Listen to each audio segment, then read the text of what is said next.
that John Lewis wanted all of us to have. But I wonder what you think about the moment that we're in now. John Lewis, when he spoke to my colleague Gail King before his passing, said what he sees in the streets looks so different. It's much more massive, all-inclusive. There will be no turning back. He was hopeful, and yet the momentum that was there, the calls for police reform, those have since stalled.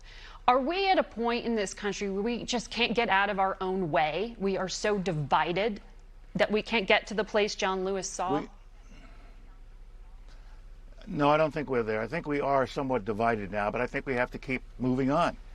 I mean, we've come so far in the last 50 years. 60 years ago, when I entered the United States Army, nobody thought I could ever become chairman of the Joint Chiefs of Staff, but I did. And so a lot has happened. We're a much better nation now. We're living better than we did then, but there's more to be done. There are more youngsters that have to be educated. There are more adults that have to be educated. We have to fix the economic system so that every American can have a quality, not only education, but a quality opportunity to have a good life and to make the money necessary to have that kind of good life. So we've got a long way to go. But he put us on the road. He put us on the road. And the last thing we want to do now is say, it isn't going to work. It is going to work. We're America, we're Americans, and we know how to deal with these issues. We've dealt with them on and off for the last 50 years, but we've still got a long way to go. And John Lewis will be replaced by others. There will be others who are coming up. There are many others now who want to be part of the reformation that's going to take place in the United States of America to make it the better place we all want it to be.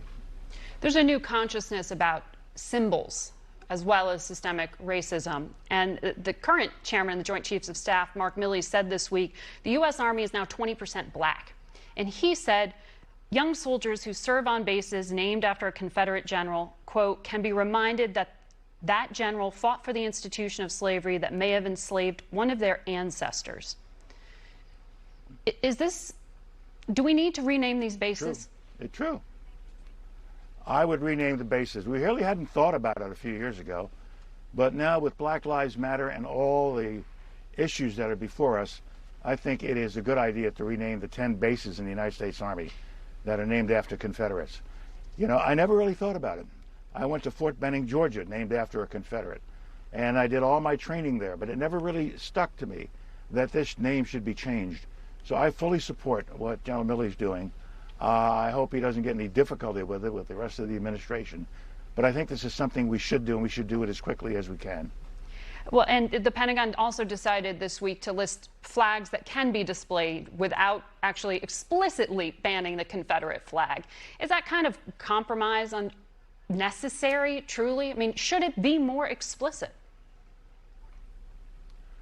The Confederate flag is now an explicit demonstration of another time, another place, another country that had nothing to do with the United States of America. It was Confederate States of America. They were not part of us. And this is not the time to keep demonstrating who they were and what they were back then. This is time to move on. Let's get going. We have one flag and only one flag only, and that's the flag we should all support and all display and all be proud of. All right.